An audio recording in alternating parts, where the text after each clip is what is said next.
ನೋಡಿ ನಮ್ಮೆಲ್ಲ 8ನೇ ತರಗತಿ ವಿದ್ಯಾರ್ಥಿಗಳೇ, ನಿಮ್ಮ ಸಂಖ್ಯೆಗಳ ಕಥೆ ಅಧ್ಯಾಯವನ್ನು ಮುಂದುವರಿಸ್ತಾ ಇದ್ದೀನಿ. ಇವತ್ತಿನ ಒಂದು ಅವಧಿಯಲ್ಲಿ ನಾವು ಹಿಂದೂ ಸಂಖ್ಯಾ ಪದ್ಧತಿಯ ಬಗ್ಗೆ ಚರ್ಚೆ ಮಾಡೋಣ. ಈ ಒಂದು ಅಧ್ಯಾಯದ ಕೊನೆಯ ಭಾಗಕ್ಕೆ ನಾವು ಬಂದಿದ್ದೀವಿ. ಇಲ್ಲಿ ಇದನ್ನು ದಶಮಾಂಶ ಪದ್ಧತಿ ಅಥವಾ ಬೇಸ್ 10 ಆಧಾರ 10ರ ಪದ್ಧತಿ ಅಂತಲೂ ಕೂಡ ನಾವು ಕರಿತೀವಿ. ಇಲ್ಲಿ ನಾವು ಬಳಸ್ತಕ್ಕಂತಹ ಸಂಕೇತಗಳು 10 ಬರ್ತವೆ, 0ಇಂದ 9ರವರೆಗೆ. 0, 1, 2, 3, 4, 5, 6, 7, 8, 9 ಈ 10 ಸಂಕೇತಗಳನ್ನು ಈ ಒಂದು ಹಿಂದೂ ಸಂಖ್ಯಾ ಪದ್ಧತಿಯಲ್ಲಿ ನಾವು ಬಳಸ್ತೀವಿ. ತಮಗೆಲ್ಲ ಗೊತ್ತು, ತಾವೆಲ್ಲ ಇದರ ಜೊತೆ ಕೆಲಸ ಮಾಡಿದಿರಿ. ಇನ್ನು ಇಲ್ಲಿ ಒಂದು 375 ಅಂತಕ್ಕಂಥ ಒಂದು ಸಂಖ್ಯೆ ಇದೆ. ಇದನ್ನು ಈ ನಮ್ಮ ಪದ್ಧತಿಯಲ್ಲಿ ಹೇಗೆ ಓದುವುದು? ತಮಗೆಲ್ಲ ಗೊತ್ತಿದೆ. 3, ಆಮೇಲೆ ಇದು 7, ಆಮೇಲೆ 5 ಇದೆ. ಇಲ್ಲಿ 5 10ರ ಘಾತ 0, ಇದು ಬಿಡಿ ಸ್ಥಾನ ಅಂತ ಹೇಳ್ತೀವಿ ನಾವು. 7 10ರ ಸ್ಥಾನದಲ್ಲಿದೆ, 10ರ ಘಾತ 1 ಅಂತ ಹೇಳ್ತೀವಿ. 3 100ರ ಸ್ಥಾನದಲ್ಲಿದೆ, 10ರ ಘಾತ 2. ಇದರಲ್ಲಿ ನಮಗೆ 10ರ ಘಾತ 2, 10ರ ಘಾತ 1, 10ರ ಘಾತ 0 ಹೆಗ್ಗುರುತು ಸಂಖ್ಯೆಗಳಾಗ್ತವೆ. ಹೀಗಾಗಿ ಇದನ್ನು ಯಾವ ರೀತಿ ನಾವು ವಿಸ್ತರಿಸಿ ಬರಿತೀವಿ ಅಂತಂದರೆ 3 ಗುಂಡ್ಲೆ 10ರ ಘಾತ 2, ಆಮೇಲೆ ಪ್ಲಸ್ 7 ಗುಂಡ್ಲೆ 10ರ ಘಾತ 1 ಪ್ಲಸ್ 5 ಗುಂಡ್ಲೆ 10ರ ಘಾತ 0 ಅಂತ ಬರಿತೀವಿ ಅನ್ನೋದನ್ನು ನಾವು ಗಮನಿಸಬೇಕಿಲ್ಲಿ. ಇಲ್ಲಿ 375 ಈ ರೀತಿಯಾಗಿ ನಾವು ವಿಸ್ತರಿಸಿ ಬರಿತೀವಿ ಅಂತಕ್ಕಂಥದ್ದು ನಿಮ್ಮ ಗಮನದಲ್ಲಿ ಇರಲಿ. ಇದೇ ರೀತಿ ಯಾವುದೇ ಒಂದು ಸಂಖ್ಯೆಯನ್ನು ಕೊಟ್ಟಾಗ ಯಾವುದೇ ಗೊಂದಲ ಇರಲಾರದೆ ಈ ಲ್ಯಾಂಡ್ಮಾರ್ಕ್ ನಂಬರ್ಸನ್ನು ಬಳಸಿ ಸ್ಥಾನ ಬೆಲೆಗಳನ್ನು ಆಧರಿಸಿ ಬಿಡಿ 10, 100, 1000, 10,000 ಹೀಗೆ ಅದು ಮುಂದುವರಿತದ. 10ರ ಘಾತದಲ್ಲಿ ಒಂದೊಂದು ಹೆಚ್ಚಾಕೊಂತ ಹೋಗ್ತದೆ. ಇದು ತಮಗೆಲ್ಲ ಪರಿಚಯ ಇರತಕ್ಕಂಥ ಒಂದು ಪದ್ಧತಿ ಇದೆ. ಸರಿ, ಇವಾಗ ನಾನು ಇನ್ನೊಂದಿಷ್ಟು ಮಾಹಿತಿಯನ್ನು ಮುಂದುವರಿಸ್ತೀನಿ, ಗಮನಿಸ್ರಿ. ಇದು ಸ್ಥಾನ ಬೆಲೆ ಪದ್ಧತಿಯಾಗಿದೆ ಹಿಂದೂ ಸಂಖ್ಯಾ ಪದ್ಧತಿ ಅನ್ನೋದು ತಮಗೆ ತಿಳಿದಿರತಕ್ಕಂಥ ವಿಷಯ. ಪ್ರತಿಯೊಂದು ಸ್ಥಾನದಲ್ಲಿ ಒಂದು ಅಂಕಿಯನ್ನು ನಾವು ಬಳಸ್ತೀವಿ. ಇದರಿಂದ ನಮಗೆ ಬರೆಯುವಾಗಾಗಿರ್ಬೋದು ಅಥವಾ ಓದುವಾಗಾಗಿರ್ಬೋದು ಯಾವುದೇ ತೆರನಾಗಿರ್ತಕ್ಕಂಥ ಗೊಂದಲ ಅಥವಾ ಕನ್ಫ್ಯೂಷನ್ ಆಗೋದಿಲ್ಲ ಅಂತಕ್ಕಂಥದ್ದನ್ನು ಸ್ಮರಿಸಬೇಕು. ಇನ್ನು ಸಾಮಾನ್ಯ ಶಕ ಪೂರ್ವ 200 ವರ್ಷಗಳಷ್ಟು ಹಿಂದೆಯೇ ಶೂನ್ಯಕ್ಕಾಗಿ ಒಂದು ಸಂಕೇತವನ್ನು ನಮ್ಮ ಹಿಂದೂ ಸಂಖ್ಯಾ ಪದ್ಧತಿಯಲ್ಲಿ ಕೊಟ್ಟಿದ್ರು ಅಂತಕ್ಕಂಥದ್ದನ್ನು ನಾವು ಗಮನಿಸಬೇಕು. ಇನ್ನು ಈ ಶೂನ್ಯವನ್ನು ಅಂಕಿಯಾಗಿ ಬಳಸಿದ್ದರಿಂದ ನಮಗೆ ಸಂಖ್ಯೆಗಳನ್ನು ಸ್ಪಷ್ಟವಾಗಿ ಯಾವುದೇ ಗೊಂದಲ ಇರಲಾರ್ದೆ, ಕನ್ಫ್ಯೂಷನ್ ಇರಲಾರ್ದೆ ಬರೀಲಿಕ್ಕೆ, ಪ್ರತಿನಿಧಿಸಲಿಕ್ಕೆ ಸಾಧ್ಯ ಆಯಿತು ಅಂತಕ್ಕಂಥದ್ದನ್ನು ನೋಡ್ತೀವಿ. ಇನ್ನು ಶೂನ್ಯವನ್ನು ಈ ಆವಿಷ್ಕಾರವು ಜಾಗತಿಕವಾಗಿ ಹಿಂದೂ ಸಂಖ್ಯಾ ಪದ್ಧತಿಯನ್ನು ಅಳವಡಿಸಿಕೊಡ್ಲಿಕ್ಕೆ ಸಾಧ್ಯ ಆಯಿತು. 0ಯ ಆವಿಷ್ಕಾರ ಜಗತ್ತಿನ ಒಂದು ವೈಜ್ಞಾನಿಕ ಚಿಂತನೆ ಅಥವಾ ಲೆಕ್ಕಾಚಾರಗಳ ಚಿಂತನೆ ಈ ಈ ಈ ದಿಕ್ಕನ್ನೇ ಬದಲಾಯಿಸ್ತು ಅಂತ ಹೇಳಬಹುದು. ಇನ್ನು ಭಾರತೀಯ ಗಣಿತ ಶಾಸ್ತ್ರದಲ್ಲಿ ಶೂನ್ಯ ಕೇವಲ ಒಂದು ಸ್ಥಾನ ಸೂಚಕ ಅಷ್ಟೇ ಅಲ್ಲದ ಅದಕ್ಕೆ ನಿರ್ದಿಷ್ಟವಾಗಿರ್ತಕ್ಕಂಥ ಮೌಲ್ಯ ಇದೆ. ಏನೂ ಮೌಲ್ಯ ಇಲ್ಲ ಅಂತಲ್ಲ, ಇದಕ್ಕೆ ನಿರ್ದಿಷ್ಟವಾಗಿರ್ತಕ್ಕಂಥ ಮೌಲ್ಯ ಇದೆ. ಯಾವುದೇ ಒಂದು ಸಂಖ್ಯೆಯ ಮುಂದ್ಗಡೆ ನೀವು 0 ಬರೆದ್ರೆ ಅದರ ಮೌಲ್ಯ ಎಷ್ಟು ಹೆಚ್ಚಾಕೊಂತ ಹೋಗ್ತದೆ ಅನ್ನೋದು ನಿಮ್ಗೆ ಗೊತ್ತು. ಹೀಗಾಗಿ 0ಗೆ ಅದರದೇ ಆಗಿರ್ತಕ್ಕಂಥ ಸ್ವಂತ ಮೌಲ್ಯ ಇರತಕ್ಕಂಥದ್ದನ್ನು ನಾವು ಗಮನಿಸ್ತೀವಿ ಇಲ್ಲಿ. ಇನ್ನು ಅಂಕಗಣಿತದ ಗುಣಲಕ್ಷಣಗಳನ್ನು ಅನ್ವೇಷಿಸಲಾಯಿತು ಮತ್ತು ಸ್ಪಷ್ಟವಾಗಿ ಬಳಸಲಾಕ್ಕೆ ಸಾಧ್ಯ ಆಯಿತು ಅಂತಕ್ಕಂಥದ್ದನ್ನು ನಾವು ನೋಡ್ತೀವಿ.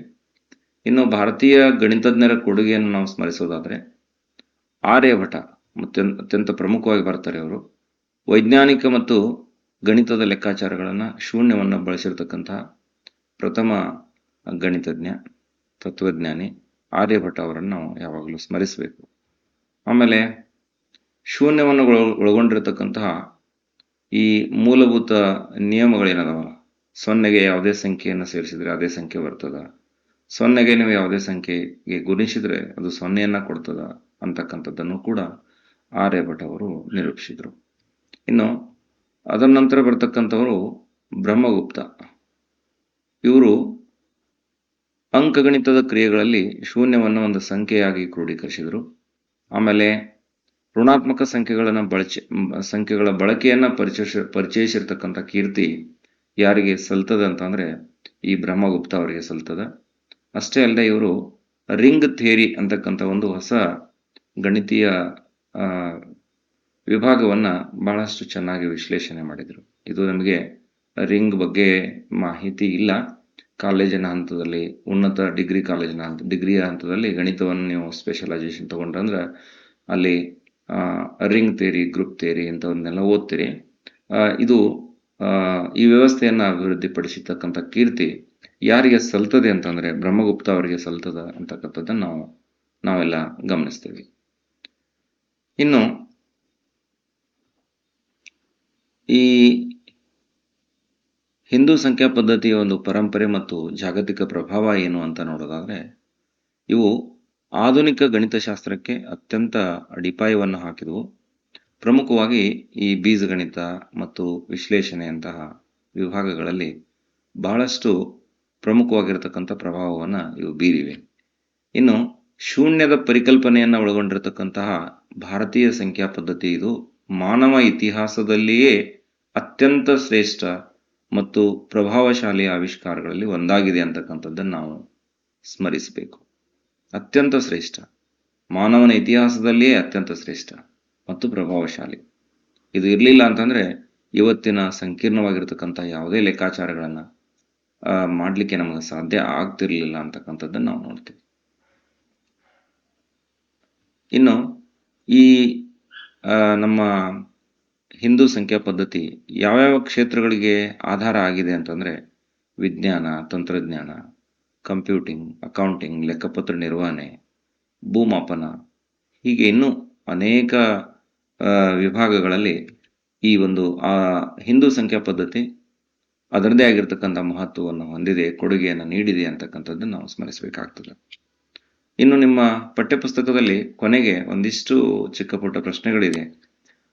ಆ ಪ್ರಶ್ನೆಗಳು ಏನು ಅಂತಕ್ಕಂಥದ್ದನ್ನು ನೋಡೋಣ ಮತ್ತು ಅವಕ್ಕೆ ಪರಿಹಾರವನ್ನು ತೆಗೆದುಕೊಳ್ಳೋಣ. ಚೀನೀಯರು ಝೋಂಗ್ ಅಂದರೆ ಲಂಬವಾಗಿರ್ತಕ್ಕಂತಹ ಗೆರೆಗಳು, ರಾಡ್ಸ್ ಚಿಹ್ನೆಗಳನ್ನು ಕೊಟ್ಟರು ಸಂಖ್ಯೆಗಳಿಗೆ, ಹೆಂಗ್ಸ್ ಅಂತ ಕೊಟ್ಟರು. ಹೆಂಗ್ ಚಿಹ್ನೆಗಳ ನಡುವೆ ಪರ್ಯಾಯವಾಗಿ ಏಕೆ ಬಳಸುತ್ತಿದ್ದರು, ಅಂದರೆ ಒಂದೇ ರೀತಿ ಯಾಕೆ ಬಳಸಲಿಲ್ಲ, ಝೋಂಗ್ಸ್ ಮತ್ತು ಹೆಂಗ್ಸ್ ಎರಡು ರೀತಿ ಯಾಕೆ ಬಳಸಿದ್ರು ಅನ್ನೋದು ಒಂದು ಪ್ರಶ್ನೆ ಕೇಳಿದ್ದಾರೆ. ಈ ಝೋಂಗ್ ಚಿಹ್ನೆಗಳನ್ನು ಅಷ್ಟ ಬಳಸಿದ್ರು ಅಂತಂದ್ರೆ 41 ಹೆಂಗೆ ಪ್ರತಿನಿಧಿಸಬೇಕಾಗ್ತಿತ್ತು ಅನ್ನೋದೊಂದು ಪ್ರಶ್ನೆ ಇದೆ. ಎರಡು ಕ್ರಮಾನುಗತ ಸ್ಥಾನಗಳ ನಡುವೆ ಗಮನಾರ್ಹ ಅಂತರವಿಲ್ಲದಿದ್ದರೆ ಈ ಅಂಕಿಯನ್ನು ಬೇರೆ ಯಾವುದೇ ರೀತಿಯಲ್ಲಿ ಅರ್ಥೈಸಬಹುದೇ ಅಂತಕ್ಕಂಥದ್ದು ಪ್ರಶ್ನೆ. ಇದಕ್ಕೆ ಉತ್ತರ ಬಹಳ ಸುಲಭ ಇದೆ. ಯಾಕೆ ಈ ರಾಡ್ ಸಂಖ್ಯೆಗಳನ್ನು ಇವರು ಝೋಂಗ್ ಮತ್ತು ಹೆಂಗ್ಸ್ ಅಂತ ವಿಭಿನ್ನವಾಗಿ ಬಳಸಿದ್ರು ಅಂತಂದರೆ ನೋಡ್ರಿ, ಅಲ್ಲಿ ಉತ್ತರವನ್ನು ಗಮನಿಸ್ರಿ. ಸಂಖ್ಯೆಗಳನ್ನು ಓದುವಾಗ ತಪ್ಪು ಗ್ರಹಿಕೆಯನ್ನು ಅಥವಾ ಗೊಂದಲವನ್ನು ತಪ್ಪಿಸೋದು ಅತ್ಯಂತ ಸೂಕ್ತವಾಗಿರ್ತಕ್ಕಂಥ ಕಾರಣ ಅಂತ ಕಾಣಿಸ್ತದೆ. ಯಾಕಂದರೆ ಎಲ್ಲ ಅಂಕಿಗಳನ್ನು ಕಡ್ಡಿಗಳ ಮುಖಾಂತರ ನಾವು ಗುರುತಿಸ್ತಾ ಇದ್ರು. ಹಾಗಾಗಿ ಕೇವಲ ಝೋಂಗ್ಸ್ ಚಿಹ್ನೆಗಳನ್ನು ಮಾತ್ರ ಬಳಸಿದ್ರು ಅಂತಂದ್ರೆ ನೀವು 41 ಹೆಂಗೆ ಬರಿತಿದ್ರಿ ಅಂದ್ರೆ ಇಲ್ಲಿ ಬರ್ದದ ನೋಡಿ. 4ರ ನಂತರ ಎಷ್ಟು ಬರಿಬೇಕು, ಇದು 5, ಮತ್ತೊಂದು ಗೆರೆ ಎಳಿಬೇಕು, ಹೌದಾ? ಈ ಮತ್ತೊಂದು ಗೆರೆ ಹೊಡೆಯೋದ್ರಿಂದ ಇದನ್ನ ತಪ್ಪಾಗಿ ನಾವು 5 ಅಂತ ಓದ್ತಕ್ಕಂಥ ಸಾಧ್ಯತೆ ಐತಿ. ಇಂತಹ ಗೊಂದಲವನ್ನ ನಿವಾರಿಸುವುದಕ್ಕೋಸ್ಕರ ಅವ್ರು ಏನು ಮಾಡಿದ್ರು, ಹೆಂಗ್ಸ್ಗಳನ್ನು ಬಳಸಿದ್ರು. ಅಡ್ಡಲಾಗಿ, ಲಂಬವಾಗಿ ಮತ್ತು ಅಡ್ಡಲಾಗಿ ಈ ಎರಡು ರೀತಿಯ ಏನು ಚಿಹ್ನೆಗಳನ್ನು ಬಳಸಿದ್ರು ಅಂತಕ್ಕಂಥದ್ದು ನಮ್ಗೆ ಕಂಡು ಬರ್ತದೆ. ಇದಿಷ್ಟು ಪರಿಹಾರ ಈ ಒಂದು ಪ್ರಶ್ನೆಗೆ. ಇನ್ನು ಪಕ್ಕದ ಸ್ಥಾನಗಳ ನಡುವೆ ಗೊಂದಲ ನಿವಾರಿಸಲಿಕ್ಕೆ ಪರ್ಯಾಯವಾಗಿ ಬಳಸಿದ್ರು. ಲಂಬ ಮತ್ತು ಅಡ್ಡ ಚಿಹ್ನೆಗಳು ಸ್ಥಾನವನ್ನು ಸುಲಭವಾಗಿ ಪ್ರತ್ಯೇಕ ಮಾಡ್ತವೆ ಅಂತಕ್ಕಂಥದ್ದನ್ನು ನಾವು ಮತ್ತೊಮ್ಮೆ ಗಮನಿಸ್ತೇವೆ. ಇನ್ನು ಉಕಾಸರ್ ಮತ್ತು ಉರಾಪನ್ ಅಂಕಿಗಳಾಗಿ ಬಳಸಿಕೊಂಡು ಆಧಾರ 2ರ ಸ್ಥಾನ ಬೆಲೆ ಪದ್ಧತಿಯನ್ನು ರೂಪಿಸ್ರಿ ಅಂತ ಹೇಳಿದ್ದಾರೆ. ಈ ಪದ್ಧತಿಯನ್ನು ಗುಮಲ್ಗುಗಲ್ ಪದ್ಧತಿಯೊಂದಿಗೆ ನೀವು ಹೋಲಿಸ್ರಿ ಅಂತ ಹೇಳಿದ್ದಾರೆ. ಇಲ್ಲಿ ಆಧಾರ 2ರ ಪದ್ಧತಿಯನ್ನು ನಾವು ಫಾರ್ಮ್ ಮಾಡ್ಬೇಕಂದ್ರೆ, ರೂಪಿಸ್ಬೇಕು ಅಂತಂದ್ರೆ ಇಲ್ಲಿ ನಾವೇನು ತಗೊಳ್ಳೋಣ ಅಂತಂದ್ರೆ, ಉಕಾಸರ್ ಅಂತಂದ್ರೆ 2ರ ಘಾತ 0 ತಗೊಳ್ಳೋಣ. ಆಮೇಲೆ ಉಕಾಸರ್ ಅಂದ್ರೆ 2ರ ಘಾತ 1 ತಗೊಳ್ಳೋಣ. ಉರಾಪನ್ ಅಂದ್ರೆ 2ರ ಘಾತ 0 ತಗೊಳ್ಳೋಣ. ಉಕಾಸರ್ ಈಕ್ವಲ್ ಟು 2ರ ಘಾತ ಏನು ತಗೊಳ್ಳೋಣಪ್ಪ ಅಂತಂದ್ರೆ 1. ಆಮೇಲೆ ಉರಾಪನ್ ಅಂದ್ರೆ 2ರ ಘಾತ 0. ಉರಾಪನ್ 2ರ ಘಾತ 0. ಸಾರಿ, ಇದು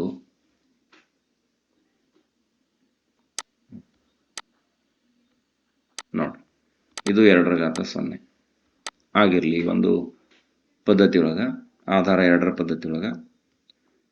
ಅಂದರೆ ಮೊದಲನೇದು 2 ರ ಘಾತ 0 ಆಯಿತು, ಫಸ್ಟ್ ಪ್ಲೇಸ್ 2 ರ ಘಾತ 0. ಎರಡನೇದ್ದು 2 ರ ಘಾತ 1. ಇದು ಹೀಗೆ ಮುಂದುವರಿತದೆ, 2 ರ ಘಾತ 2, 2 ರ ಘಾತ 3 ಇದೆ.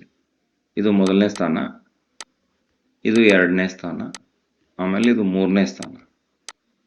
3ನೇ ಸ್ಥಾನ 2 ರ ಘಾತ 2 ಬರಬೇಕಂದ್ರೆ ಉಕಾಸರ್ ಮತ್ತೆ ಮತ್ತೊಂದು ಉಕಾಸರ್ ತಗೋಬೇಕು ಅದಕ್ಕೆ. ಸರಿ, ನಾನು ಈ ಒಂದು ಪದ್ಧತಿಯನ್ನು ಇಲ್ಲೊಂದು ಚಾರ್ಟ್ನಲ್ಲಿ ರಿಪ್ರೆಸೆಂಟೇಷನ್ ಮಾಡ್ತೀನಿ ನೋಡ್ರಿ. ಸಂಖ್ಯೆ 1, ಇದು 2, 3, ಇದು 4, ಆಮೇಲೆ ಇದು 5 ಆಗಿದೆ.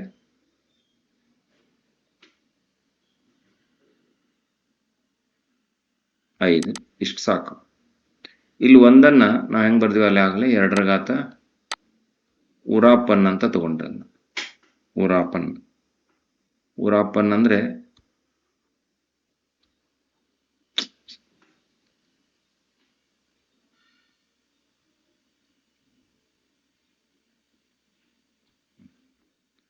ಉರಾಪನ್ ಅಂದರೆ 2 ರ ಘಾತ 0 ತಗೊಂಡ್ರಲ್ಲ, ಇದು 1ನೇದಾಯ್ತು ಸ್ಥಾನ ಬೆಲೆ. ಇನ್ನು 2 ರ ಘಾತ ಎಷ್ಟು ತಗೋಬೇಕು? 1 ತಗೋಬೇಕು. ಇದ್ರ ನೆಕ್ಸ್ಟ್ ಬರ್ತಕ್ಕಂಥದ್ದು 2 ರ ಘಾತ 1 ಪ್ಲಸ್ 2 ರ ಘಾತ 3 ನೋಡ್ರಿ, ಸಾರಿ 0. ಇದು ನಿಮ್ಗೆ 1 ಕೊಡ್ತದ, ಇದು 1, ಇದು 2, ಆಮೇಲೆ ಇದು ಎಷ್ಟಾಗತ್ತೆ? 3 ಆಗತ್ತೆ. ಇಲ್ಲಿ ಲೆಫ್ಟ್ ಸಂಖ್ಯೆ ತೊಗೊಂಡಿದ್ದೀನಿ ನೋಡ್ರಿ, 3ಅನ್ನು ಹೆಂಗೆ ಬರಿತೀವಿ ನಾವು? ಇಲ್ಲಿ 2 ರ ಘಾತ 1 ಅಂದರೆ ಇದನ್ನ 2 ಅಂತ ಬರ್ತೀವಿ, ಅಂದರೆ ಉಕಾಸರ್ ಅಂತ ತಗೊಂಡು ಉಕಾಸರ್. ಇಲ್ಲಿ 3 ಆಗಬೇಕು ಅಂತಂದ್ರೆ, ಸಂಖ್ಯೆ 3 ಸಿಗಬೇಕು ಅಂದರೆ 2 ರ ಘಾತ 1 ಮತ್ತು 2 ರ ಘಾತ 0 ತಗೊಂಡಿದೆ. 2 ರ ಘಾತ 1 ಅಂದರೆ ಏನದು? ಉಕಾಸರ್. ಆಮೇಲೆ ಡ್ಯಾಶ್ ಉರಾಪನ್ ಅಂತ ಬರೀರಿ.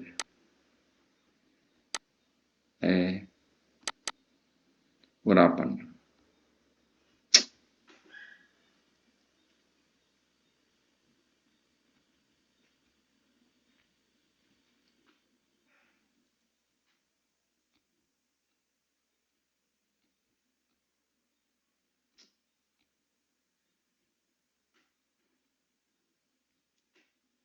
ನೋಡ್ರಿ, ಉರಾಪನ್.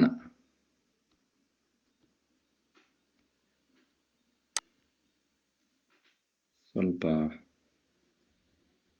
ಅಡ್ಜಸ್ಟ್ ಮಾಡ್ಕೊಡ್ರಿ, ಯಾಕೋ ಪೆನ್ ಸ್ವಲ್ಪ ಕಾಣ್ತಾ ಇದೆ.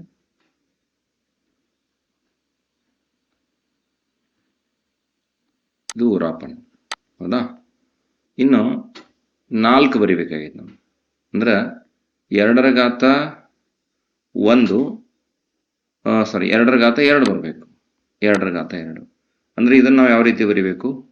ಉಕಾಸರ್ ಉಕಾಸರ್ ಉಕಾಸರ್ ಮತ್ತೆ ಉಕಾಸರ್. ಅಂದರೆ ಇದು ಎಷ್ಟಾಗತ್ತೆ? 2 ರ ಘಾತ 2 ಆಗತ್ತೆ. ಇನ್ನು 2 ರ ಘಾತ 4 ಆಯ್ತು, 5 ಬರಬೇಕಲ್ಲ. 2 ರ ಘಾತ 2 ಅಂದರೆ ಇದು 2 ಕೊಡ್ತದೆ ನಿಮಗೆ. ಪ್ಲಸ್ ಎಷ್ಟು ಬರಿಬೇಕಪ್ಪ ಅಂತಂದರೆ 2 ರ ಘಾತ 2 ಪ್ಲಸ್ 2 ರ ಘಾತ 1. ಸ್ವಲ್ಪ ನೋಡ್ರಿ, ಅಡ್ಜಸ್ಟ್ ಮಾಡ್ಕೋಬೇಕಿಲ್ಲ ನೀವು. ಇದು ನಮಗೊಂದು ಡಿಸ್ಟರ್ಬ್ ಮಾಡ್ತಾ ಇದೆ ಪೆನ್ನು. ಈ ಕಡೆ ಹಿಂದ್ಗಡೆ ಬರೀತೀನಿ ನೋಡ್ರಿ, ಅಲ್ಲಿ ಬರೆಯೋಣ ತೊಂದರೆ ಕೊಡ್ತಾ ಇದೆ ಅದು. 2 ರ ಘಾತ 2 ಪ್ಲಸ್ 2 ರ ಘಾತ 4, ಇದು 2 ರ ಘಾತ 2 ಅಷ್ಟೇ ಅದು, ಸಾರಿ. ಇಲ್ಲ 5 ಬರಿಬೇಕಾಗಿತ್ತಲ್ಲ ನಾವು. 5ಕ್ಕೆ ಹೇಗೆ ಬರಿತೀವಿ ಅಂತಂದರೆ 2 ರ ಘಾತ 2, 2 ರ ಘಾತ 0, 2 ರ ಘಾತ 2 ಪ್ಲಸ್ 2 ರ ಘಾತ 0. ಅಂದರೆ 2 ರ ಘಾತ 2 ಅಂದರೆ ಹೆಂಗೆ ಬರೀತೀರಿ? ಉಕಾಸರ್ ಉಕಾಸರ್, ಆಮೇಲೆ ಅದಕ್ಕೆ 2 ರ ಘಾತ 0 ಅಂದರೆ ಉರಾಪನ್. ಉಕಾಸರ್ ಉಕಾಸರ್ ಡ್ಯಾಶ್ ಹಾಕಿ ಇಲ್ಲಿ ಏನು ಬರಿಬೇಕು? ಉರಾಪನ್ ಅಂತ ಬರಿಬೇಕು.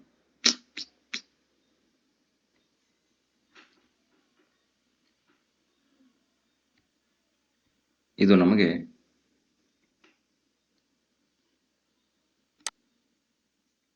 ಉರಾಪನ್. ಸರಿನಾ? ಉಕಾಸರ್ ಅಂದ್ರೆ 2 ಮುಂದೆ 2 0. ಇದು 2 ಅಂದ್ರೆ 4 ಪ್ಲಸ್ 1 ಅಂದ್ರೆ ಎಷ್ಟಾಗತ್ತೆ? 5. ಇದೇ ರೀತಿ ಇದು ಮುಂದುವರಿತದೆ. ಸೊ ಇದಿಷ್ಟು ನಮಗೆ ಏನಪ್ಪಾ ಅಂತಂದ್ರೆ ಉಕಾಸರ್ ಮತ್ತು ಉರಾಪನ್ ಅಂಕಿಯನ್ನು ಬಳಸಿಕೊಂಡು ಆಧಾರ 2ರ ಸ್ಥಾನ ಬೆಲೆ ಪದ್ಧತಿಯನ್ನು ರೂಪಿಸಿದ್ವಿ. ಈ ಪದ್ಧತಿಯನ್ನು ಗುಮಲ್ಗಲ್ ಪದ್ಧತಿಯೊಂದಿಗೆ ಹೋಲಿಕೆ ಮಾಡಿ. ಗುಮಲ್ಗಲ್ಲದಲ್ಲಿ ಹೋಲಿಕೆ ಮಾಡಬೇಕು ಅಂದ್ರೆ ನಮಗೆ ಅಲ್ಲಿ ಹೆಗ್ಗುರುತು ಸಂಖ್ಯೆಗಳು 2 ಬರ್ತಾವ. ಒಂದು ಉಕಾಸರ್ ಮತ್ತೆ ಉರಾಪನ್. ಹೌದಾ? ಇಲ್ಲಿ ನಿಮಗೆ ಅದನ್ನ ಬೇಸ್ 2 ಸಿಸ್ಟಮ್ದೊಳಗೆ ಬಹಳಷ್ಟು ಲ್ಯಾಂಡ್ಮಾರ್ಕ್ ನಂಬರ್ಸ್ ಅಂದ್ರೆ ಹೆಗ್ಗುರುತು ಸಂಖ್ಯೆಗಳು ಬರ್ತವೆ. ಅಲ್ಲಿ 2 ಬರೋದು, ಒಂದು ಉಕಾಸರ್ ಮತ್ತೆ ಉರಾಪನ್. ಈ ಒಂದು ವ್ಯತ್ಯಾಸವನ್ನ ಈ 2 ಪದ್ಧತಿಗಳಲ್ಲಿ ನಾವು ವ್ಯತ್ಯಾಸವನ್ನು ಕಾಣ್ತೀವಿ ಅಂತಕ್ಕಂಥದ್ದನ್ನ ಗಮನಿಸಬೇಕು. ಇನ್ನು ಮುಂದಿನ ಒಂದು ಪ್ರಶ್ನೆಗೆ ಸಾಗೋಣ. ಮುಂದಿನ ಒಂದು ಪ್ರಶ್ನೆ ಏನಿದೆ ಅಂತ ಗಮನಿಸಬೇಕು ಎಲ್ರು.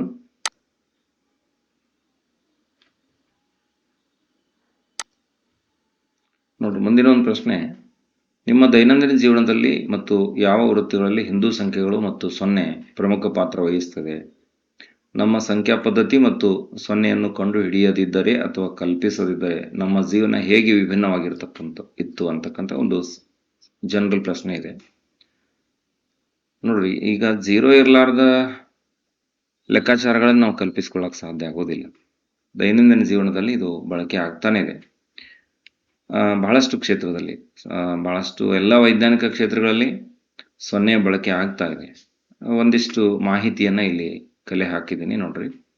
ಹಿಂದೂ ಅಂಕಿಗಳು ಮತ್ತು 0 ನಮ್ಮ ಜೀವನದಲ್ಲಿ ಪ್ರತಿದಿನ ಬಳಸ್ತೇವೆ ನಾವು. ಸಮಯ ನೋಡ್ಲಿಕ್ಕೆ, ಹಣ ಎಣಿಸ್ಲಿಕ್ಕೆ, ಬೆಲೆಗಳನ್ನು ಓದಲಿಕ್ಕೆ, ಶಾಲೆಯಲ್ಲಿ ಲೆಕ್ಕಾಚಾರಗಳನ್ನು ಮಾಡಲಿಕ್ಕೆ, ಫೋನ್ ನಂಬರ್ಗಳನ್ನು ಬರಲಿಕ್ಕೆ, ಬ್ಯಾಂಕಿಂಗ್ನಲ್ಲಿ ಬೋಧನೆ ಮಾಡಲಿಕ್ಕೆ, ಎಂಜಿನಿಯರಿಂಗ್ ಮತ್ತು ವಿಜ್ಞಾನದಂತಹ ಅನೇಕ ವೃತ್ತಿಗಳು ಈ ಸಂಖ್ಯಾ ಪದ್ಧತಿಯ ಮೇಲೇನೆ ಅವಲಂಬನ ಆಗಿದಾವೆ.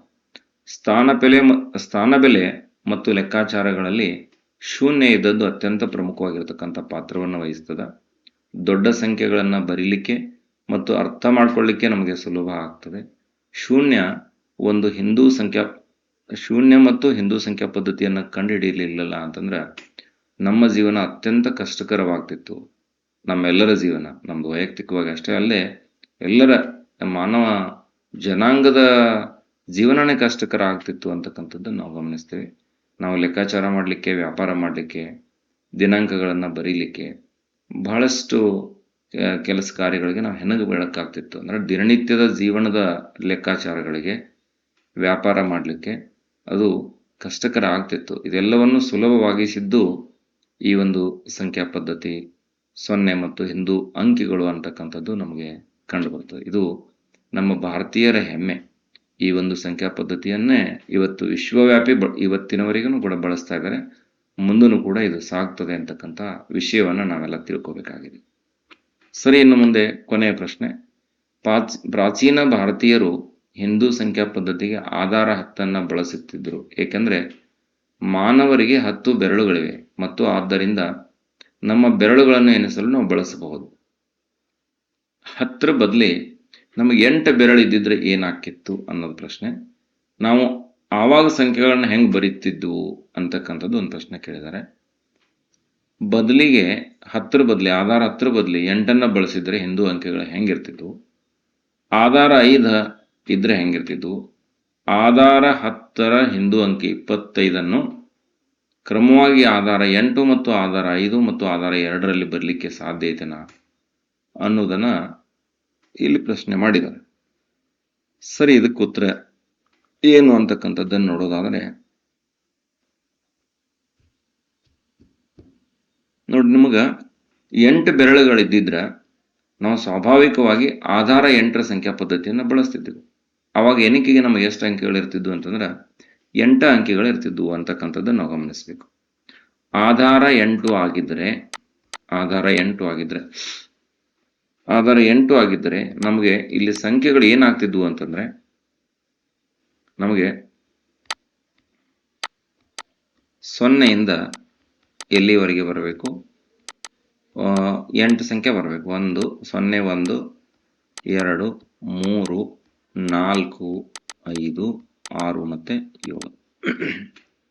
ಇಲ್ಲಿ ಆಧಾರ 8 ಇದ್ರೆ, ಇನ್ನು ಆಧಾರ 5 ಇದ್ರೆ ಆವಾಗ ಸಂಖ್ಯೆಗಳು ಎಷ್ಟು ಆಗಿರಬೇಕು ಅಂತಂದರೆ, ನಮಗೆ 0ಯಿಂದ ಪ್ರಾರಂಭವಾಗಿರಿಸಿ 0 1 2 3 ಮತ್ತು 4, ಇಲ್ಲಿ ನಮಗೆ 5 ಸಂಖ್ಯೆಗಳು ಬಂದು. ಆಧಾರ 5 ಆಗಿದ್ರೆ 0ಯಿಂದ 4ರವರೆಗೆ ಸಂಖ್ಯೆಗಳು ಇರ್ತಿದ್ವು. ಆಧಾರ 8 ಇದ್ರೆ 0ಯಿಂದ 7ರೊಳಗೆ ಇರ್ತಿತ್ತು.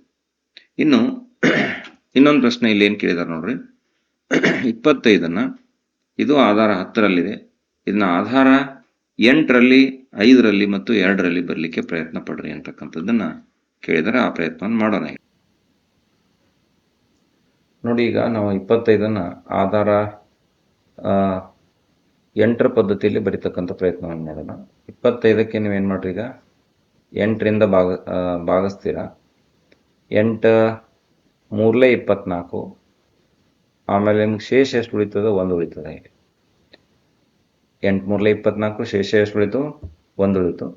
ಈಗ ಇದನ್ನು 25 ಆಧಾರ 10ರ ಪದ್ಧತಿಯಲ್ಲಿದೆ, ಇದನ್ನು 8ರ ಪದ್ಧತಿಯಲ್ಲಿ ಬರೀಬೇಕು ಅಂತಂದ್ರೆ ಹಿಂಗೆ ಕೆಳಗಿನಿಂದ ಮೇಲಕ್ಕೆ ಓದಿ. 3 ಆಮೇಲೆ ಎಷ್ಟು ಬಂದಿದೆ? 1 ಬಂದಿದೆ. ಇದನ್ನು ಒಟ್ಟಿಗೆ ಓದಿದರೆ 31. ಆಧಾರ ಎಷ್ಟು ಬರಿತೀವಿ ಅಂದರೆ 8 ಬರಿತೀವಿ. ಇನ್ನು ಈ 25ನ್ನು ಆಧಾರ 5ರ ಪದ್ಧತಿಯಲ್ಲಿ ಬರಿಬೇಕಂದ್ರೆ 5ರಲ್ಲೇ ಭಾಗಿಸ್ತೀವಿ. 5 5 25, ಶೇಷ ಎಷ್ಟು ಉಳಿತು ನೋಡಬೇಕು, ಶೇಷ 0 ಉಳಿತದೆ. ಹೀಗಾಗಿ ಕೆಳಗಿನಿಂದ ಮೇಲ್ಮುಖವಾಗಿ ಇದನ್ನು ಓದಿದರೆ 25 ಆಧಾರ 10 ಇದೆ, ಇದನ್ನು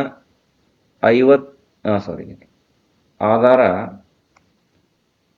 ಎಷ್ಟು 5ರ ಪದ್ಧತಿಯಲ್ಲಿ ಬರಿಬೇಕಂದ್ರೆ 5 ನೆಕ್ಸ್ಟ್ 0 ಬರೀತೀರಿ, ಅಂದರೆ 50. ಆಧಾರ ಕೆಳಗೆ ಎಷ್ಟು ಬರಿಬೇಕು? 5 ಬರಿಬೇಕು. ಇನ್ನು ಆಧಾರ 2ರ ಪದ್ಧತಿಯಲ್ಲಿ ಬರೆಯತಕ್ಕಂಥ ಪ್ರಯತ್ನವನ್ನು ಮಾಡೋಣ. ಈಗ 25 ಇದೆ, ಇದಕ್ಕೆ ಎಷ್ಟರಿಂದ ಭಾಗಿಸ್ರಿ ಅಂತಂದ್ರೆ 2ರಿಂದ ಭಾಗಿಸ್ರಿ. ಮೊದಲಿಗೆ 2ರಿಂದ ಭಾಗಿಸ್ತೀರಿ. 2 12 24, ಶೇಷ ಎಷ್ಟು ಉಳಿತು ಅಂದರೆ 1 ಉಳಿತು. ಇನ್ನು ಮತ್ತೆ 2ರಿಂದ ಭಾಗಿಸ್ತೀರಿ. 2 ಎಷ್ಟಲೇ? 2 6 12, ಇಲ್ಲೂ ಕೂಡ ಶೇಷ ನಮಗೆ 0 ಉಳಿತು. ಮತ್ತೆ 2ರಲ್ಲೇ ಭಾಗಿಸ್ತೀರಿ. 2 3 6, ಶೇಷ ಉಳಿತಷ್ಟಪ್ಪ ಅಂದರೆ 0 ಉಳಿತು. ಮತ್ತೆ 2ರಲ್ಲೇ ಭಾಗಿಸ್ತೀರಿ. 2 ಎಷ್ಟಲೇ? 2 1 2, ಶೇಷ 1 ಉಳಿತದೆ. ಹೌದಾ? ಹೀಗಾಗಿ ಈ ಕೆಳಗಿನಿಂದ ಹಿಂಗೆ ಮೇಲ್ಮುಖವಾಗಿ ಬರಿಬೇಕು ನಮಗೆ. 25 ಆಧಾರ 10ರ ಪದ್ಧತಿಯಲ್ಲಿತ್ತು, ಇದನ್ನು 2ರ ಪದ್ಧತಿಯಲ್ಲಿ ಬರಿಬೇಕು ಅಂದರೆ ದ್ವಿಮಾನ ಪದ್ಧತಿ ಅಂತ ಹೇಳ್ತೀವಿ ಇದಕ್ಕೆ. ಈ ದ್ವಿಮಾನ ಪದ್ಧತಿಯಲ್ಲಿ ಆಧಾರ 2ರ ಪದ್ಧತಿಯಲ್ಲಿ ಇದನ್ನು 1 1 0 0 1 ಅಂತ ಬರಿತೀವಿ. 1 1 0 0 1. ಇಲ್ಲಿ ಆಧಾರ ಎಷ್ಟು ಬರಿಬೇಕು? 2ಅನ್ನು ಬರಿಬೇಕು. ಈ ರೀತಿಯಾಗಿ ನಾವು ಆಧಾರ 2ರ ಪದ್ಧತಿಯಲ್ಲಿ ಈ 25ನ್ನು ಬರಿಬೋದು ಅಂತಕ್ಕಂಥದ್ದನ್ನು ನೋಡ್ತೀವಿ. ನೋಡಿ, ಮುಂದಿನ ಬಾರಿ ನೀವು ಯಾವುದೇ ಸಂಖ್ಯೆಯನ್ನು ಬರೆಯುವಾಗ ಅದನ್ನು ಸಾಧ್ಯವಾಗಿಸಿದ ಆ ನಂಬಲಾಗದ ಇತಿಹಾಸ ಮತ್ತು ಆಳವಾದ ಆಲೋಚನೆಗಳನ್ನು ನೆನಪಿಸಿಕೊಳ್ಳಿ.